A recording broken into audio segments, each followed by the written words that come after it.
Thank you so much for joining us for another edition of Jamaica Magazine. I'm your host, Adrian Atkinson. We have an interesting show lined up just for you. So don't go anywhere. We'll be right back. Nutritious food, succulent dishes, superior workmanship, and excellent service. Jamaica is on the go. Let's grow what we eat and eat what we grow. Let's harness the indomitable spirit of our most valued resource, our people. Let's support our local businesses. After all, buying Jamaican means building Jamaica. This week on Get the Facts, we discuss flexi-work. Watch as we bring you more.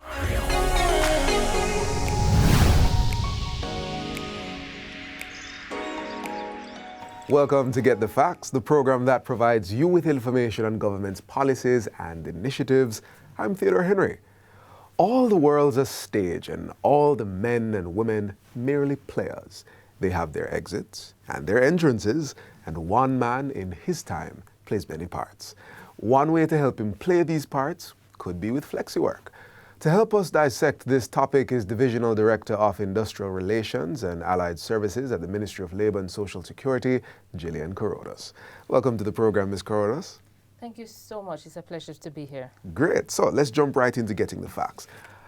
I like definitions, and I want you to give me two. First off, one definition and then an explanation. Okay. What is flexi-work? So flexi-work relates to that non-standard engagement on employment. So it relates to the fact that workers are now being engaged outside of a standard work week. What is the standard work week? It is normally 5 days per week and a maximum of 40 hours per week. So a flexi-work arrangement can have more days, more time, or arrangements that modify how the worker either goes to a physical place of work or not. So you'll have some persons do what we call telework, telecommuting. We have that a lot because we have a very vibrant, what we call BPO, global services sector. Right. And other organizations as well. You know, the instinctive understanding or the first thing that pops into mind, flexi-week, I work when I want. But that's not how it works, is it? And I'll say something else to you. Remember some time ago, not so long ago, and I'm sure you're not the age that you won't remember, that on Sundays you couldn't get anything to buy because everywhere was closed. You remember that? I don't think I was born then. So the Flexi-Work Week or the Employment Flexible Work Arrangements Act addressed that. Okay. So that Sunday is a standard work day, not a premium day anymore. So that is why we have so many organizations now open on a Sunday. Okay. So it sounds as if there are structures and arrangements that are laid down, a framework that companies operate in. So tell me, what are the different types of flexi-work arrangements? All right, so I should start by saying the Employment Flexible Work Arrangements Act came into effect in 2014, and this governs how it operates. And what it provides for is a situation where you can have a compressed work week. So some of us, we would just want to get through the 40 hours and go on to something else. Right. And it allows for that. So persons are allowed to work a maximum of 12 hours per day at single time pay. And then they will be clearing that 40 hours in less days than the standard 5 days. Additionally, another way that flexi work week happens is where a person say, you know something, I want to work the way I want to work. And I can tell you the Gen Z and whatever is the other names that they call him by, they want to just do part-time work. So the Flexible Work Arrangements Act also allows for that. And globally, you find that organizations want to be operating 24 hours because it's catering to clientele that wants the organizations to be open all the Especially when time. they get online at 2 a.m. I'm scrolling through your thing. I don't want to see that you're closed. You worked all day. Right. Now you're home and you want to do business. You want to know that you can do business. Right. So the Flexi-Work Arrangements Act really responds to that global trend. And you also have the flexible arrangements where persons are on staggered shifts so that the organization is literally open 24 hours, 24/7, as we would say. Right. And also you have flexible arrangements where we were calling it gig work at one point. All right. I mean, when you want to work, you can take a contract with the company and you just do that work and then you're gone again. Okay. You know, you have a lot of that. Some people call it consultancies, lots of different variations in the names, but it's all called flexible work arrangements. I see. So, okay, from your position at the ministry, what have you seen are the benefits to both employer and employee? Well, definitely, starting with the employee, you get a chance to choose if the option is given to you. I like how you said that. I like how you said that. That's important. And if the option is given to you, there are some persons who are studying and they want to just have some time that they can carve out for study. Right. Then it allows them to do that. There are some other persons that for work-life balance, they don't want to. Oh, that they don't phrase. want to do the 5 days per week. They have children at home, or just want to do the healthy stuff. You know, they want to de-stress certain days. It's perfect for those situations. In terms of the employer, definitely you can have a 24/7 operation. You're never closed. You're literally open all the time. Right. You also, as an employer, if you don't want to have a full-time set of workers, because, you know, based on your business model, you don't need a full-time cadre of workers. You need certain skill sets, certain times. If workers want to work in that flexible arrangement, you can just hire that talent when you actually need it. I can also on imagine contract, yes. From the employer stage, Yes. for example, you have limitations with space. You mentioned the stagger shift Yes, thing. yeah. So people come in and come out. I could see how that. So you can could have be. your team, certain teams come in at certain points, and we call that those are high performance teams. So you have a full set of persons coming in that they can run the entire operation, and companies that do sales, marketing, and heavily customer focused and that kind of service related organization, they will really benefit from flexible arrangements, work One of arrangements. the things as we head to our break that I'm seeing coming out is not only does it empower certain work styles, but me as someone who wants to create, for example, a business, I can create a certain kind of business based on these legislation. That's correct. We're going to need to talk about that B word, benefits. But we're going to go to a break right now. We're talking about Flexi Week, Flexi Work, what it is, how it impacts employers and employees. Please stay with us.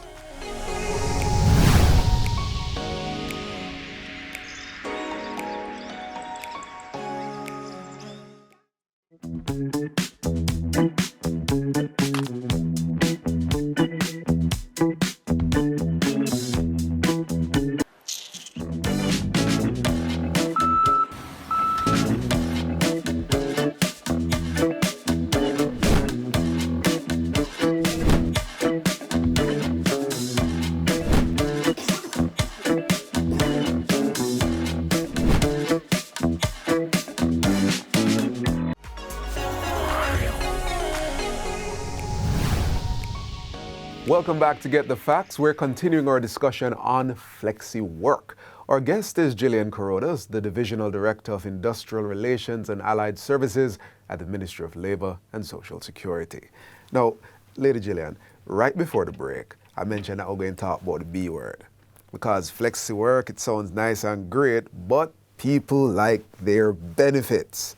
So, will an employee lose any entitlements such as vacation or sick leave if they accept flexi work arrangements? So That's a very interesting question, and actually, Theodore, is one of the most asked questions. Well, there we go. Let's get the facts. So, in terms of vacation leave, a worker earns 1 day vacation leave for every 22 days worked. So, Okay. clearly, if you're working less days, you would actually earn your vacation leave at a slower pace. But it doesn't cut So it down doesn't your cut it down. allotment. No, it doesn't Okay, cut down your allotment. okay. And actually, what we recognize with flexible work arrangements is that the workers and employers come to an agreement so that there is no loss. Right. You know, so the employment contracts, they actually give a more generous arrangement sometimes than the law says. In relation to sick leave, it's a similar situation. The Holidays with Pay Act deals with sick leave as well. Right. And what it says is that for the first 110 days, if a worker becomes sick, they get the leave, but not with pay. So in a flexible work arrangement, it is the same That thing. holds. So it is after the worker has cleared the first 110 days of work that they will start earning the right to be paid if they are sick. Okay, okay. I'll toss one more on the pile. You probably hear about this as well. Overtime, public holidays, flexi work messes with that. All right, so overtime, gone are the days when you work 8 hours and everything after that 8 hours on that day is overtime. Oh, gone are the days. So sad. what the Flexible Work Arrangement Act does is to say that for the first 12 hours, you can be paid at a single time rate. Right. And once you have done more than 12 hours on that day, that is when a premium time is attracted, or if you do more than 40 hours per week. Okay. And I want to quickly say that a lot of employers sometimes ask this question, whether there is a public holiday that falls in that week. Okay. How is that treated? Right.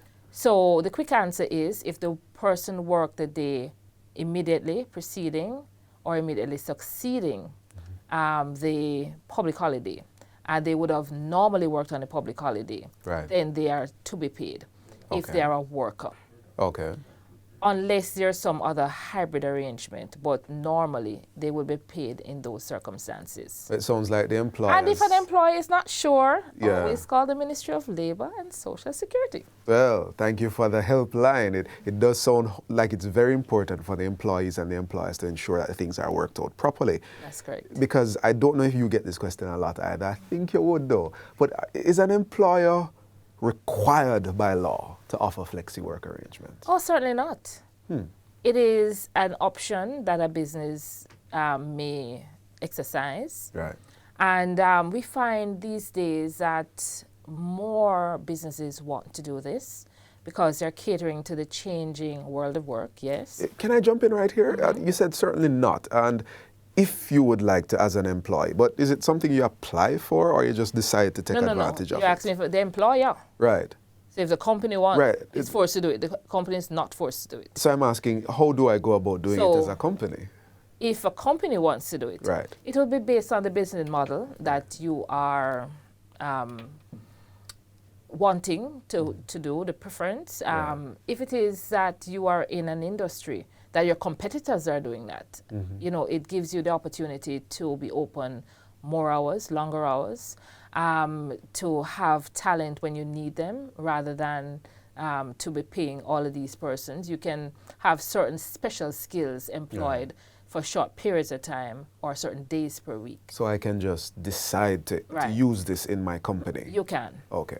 On the converse, if an employer already has it, and as a worker you would join the organization, Oh man. then I don't think you have much of a choice, because then you have to recognize that this is the way they operate. Right, and then you would have to probably discuss what is the schedule that is preferred, because the contract of employment is both offer and acceptance. So that sounds like you're answering the question I was going to ask next, if the employer can put the employee on flexi work arrangements without them requesting that.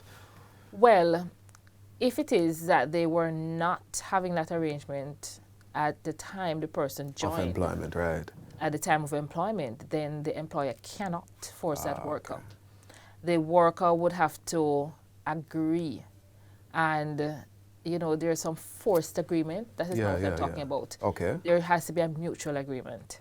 Understood. And I also recommend to employers and workers ensure that any changes are properly documented. And sometimes, even in COVID, we saw that it was of a temporary nature in some instances. If it is of a temporary nature, be very specific in terms of the period that the flexible work arrangement relates to. Right, right. But if it's going to be for longevity, for the duration of the person's remaining life in the organization, then it must say that this is a new arrangement and properly documented.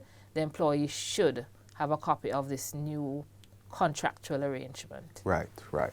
So agreements come into place, they're documented, and if we need help, call the ministry. Of course, call the Ministry of Labor and Social Security. We have a team always ready. Right, right. In our earlier conversation, you had really explained how flexi work can benefit business development, business creation, and Jamaica's development. We're right in the tail end of this conversation, so I just wanted to speak directly to our audience. There are employers on, there are employees on, you've given them quite a bit of facts. Anything you'd like to leave with them in the last few seconds? Right. Jamaica is experiencing a historic low in unemployment, which means that you can hardly find workers available for certain jobs. We've seen several organizations have vacancies posted, we're hiring. And flexible work arrangements gives the opportunity to get that additional staff that you need. It also gives the opportunity for workers to work in a way that is more comfortable so that they can achieve their own personal goals as well as to have the flexibility of having the work-life balance. The key to flexible work arrangements, however, is that all laws must be observed in relation to holidays with pay, in relation to the payment of wages and other benefits. And also we should ensure that it is properly documented and both parties have copies of this documentation. Very important. Well, this has been Get the Facts. Our guest was Divisional Director of Industrial Relations and Allied Services at the Ministry of Labor and Social Security, Gillian Corodas. Thank you for watching, and until next time, I'm Theodore Henry. Take good care.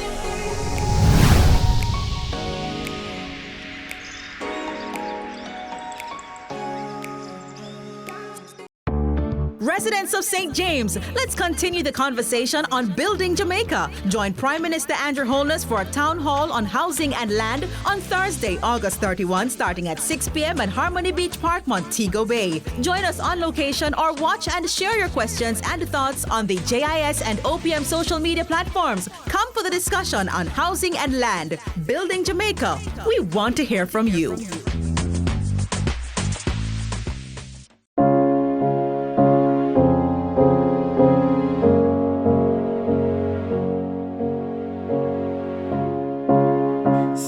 Discrimination has and continue to be an issue when it comes to dealing with and managing the HIV response.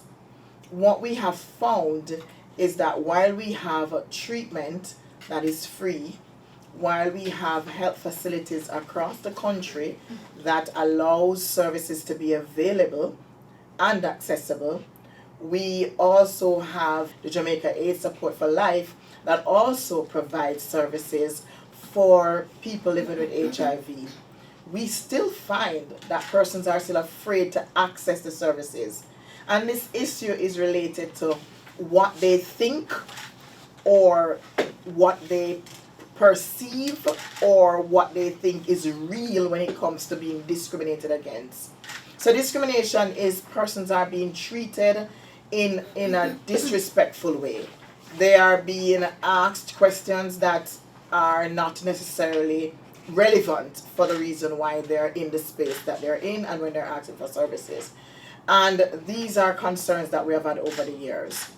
We have had many interventions. Just to be clear, the National HIV Response, Enabling Environment and Human Rights component of the response looks at different areas related to stigma and discrimination as well as human rights violations. So we have NGOs, that's non-government organizations or otherwise known as civil society organization, and government organizations working together to reduce stigma and discrimination. Some of those programs include legal literacy and know your rights campaigns, where we have the civil society organization working very closely with the community members, people living with HIV and the key populations, to help them to understand what their rights are, to help them to understand that services should be available, affordable, accessible, appropriate. The government of Jamaica has done a lot of work in trying to reduce stigma and discrimination as well, especially the Ministry of Health and Wellness. So why are we doing Champions for Change then with all the work that we're doing? It's interesting to note that stigma and discrimination seem to be very culturally rooted in our society. It's so normal for us to walk into a room and for someone to look at you, and from looking at you they decide and prescribe how they should treat you. Unfortunately, the treatment is not always a good treatment. Fear is a big factor on it, as the Ministry of Health and Wellness is always very, very key on looking at the health of all citizens of Jamaica.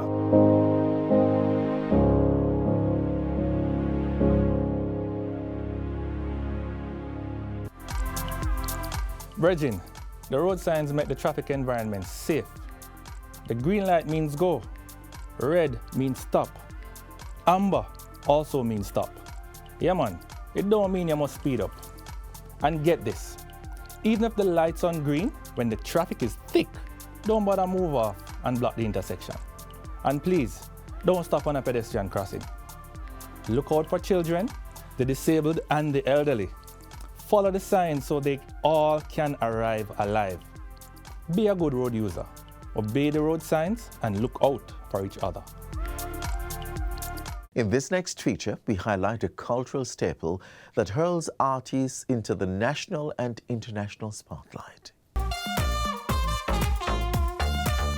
Starting as far back as the 1960s, the festival songs have been a staple for cultivating and expressing the country's rich cultural heritage.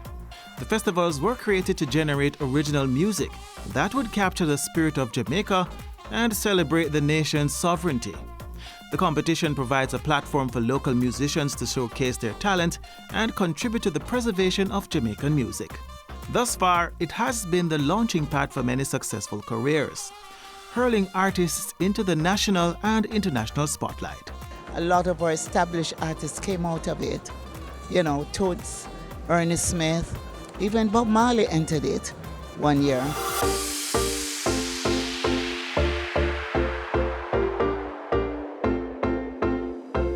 The 2023 JCDC Festival Song Competition was launched with 12 contestants, making the finals 2 more than its usual 10. The entries were diverse. We moved from mento to reggae to the fusion. The voters' line was open, and that saw a nail-biting 3 weeks for the contestants. But before the winner was introduced, they took to the stage for a final performance that thrilled the crowd and sent the national arena into a frenzy. I would say the festival song competition is back on track post-COVID. And with such stunning performances, the voters spoke, the judges judged. Let's see who walked away with $3+ million and the opportunity to perform at Grand Gala. The best performer is Big Up Mama J.A. Princess Black. She don't move. Third place, $200,000. Jamaica Civil Aviation Authority goes to Escaliva.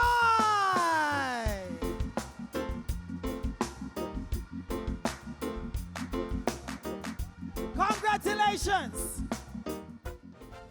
Second place. Sugar, sugar, sugar, sugar. Nice like Gizada. Congratulations, sugar. 2023. Hey, hey. Woyo. It goes to another Donovan Germain production. He's wearing Carlton Brown. Him foot look like a flag. Now him have it in his pocket. Donald Anderson. Slash.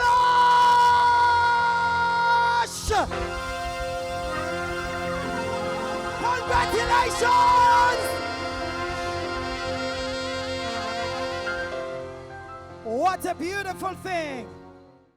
Hey, well, 876 is my area coach, I know that. Oh, I love Jamaica. So if you never know, well, now you know. The best in the world is Jamaica. We born and grow, black, green, and gold. The island is a masterpiece from the creator. So with a St. Thomas, Aruba, Montego Bay, just ice up the flag, then from anywhere the land will love and give from above. I ask the eternal Father bless. Sanko, from you see me, you know have to ask one question. Jamaica in my blood. We never jump around, never tumble down. Jamaica firm and strong. We would like to thank our ancestors for these freedoms given to. Hey, spirit of culture, Taki and Nande. Push up your hand if you no love in the vibes. So if you never know, well now you know. The best in the world is Jamaica. Brown and grow, black, green and gold. The island is a masterpiece from the creator. So whether maroon town or over Stony Goat, with Jamaican heritage stuff, land we love and give from above. I ask the eternal Father bless. The song that has been selected is a good song, well written, well produced. All the songs were good. In fact, the entries were so good that the judges selected 12, but the 12th finalist could not perform because he was on tour, and that's Anthony B. From the Penthouse perspective, in conjunction with JCDC, we wanted to put some songs forward that kind of give the festival a little rejuvenation, a little different feel from the 80s, the 90s. While we respect the pioneers of the festival song competition, we still wanted it to have a little new life, a little zhuzh, a little vim, a little verve, a little vitality. And these songs are a testament to that. Yeah, I'm proud of myself, and as I said, I cancelled 8 shows in Canada to be here for this competition. Because it meant that much to me. I mean, it's monumental. This is Jamaica, and we grew up listening to the festival songs in Jamaica, you know what I mean? So I have no regrets, you know what I mean? I'm happy I'm here. I'm feeling awesome. Like, honestly, I came into this competition with no expectation, just for the love of music. And of course, I'm an artist. And trust me, every season, every festival season is always exciting. So with a maroon town or over Stony Goat, with Jamaican heritage stuff, land we love and give from above. I ask the eternal Father.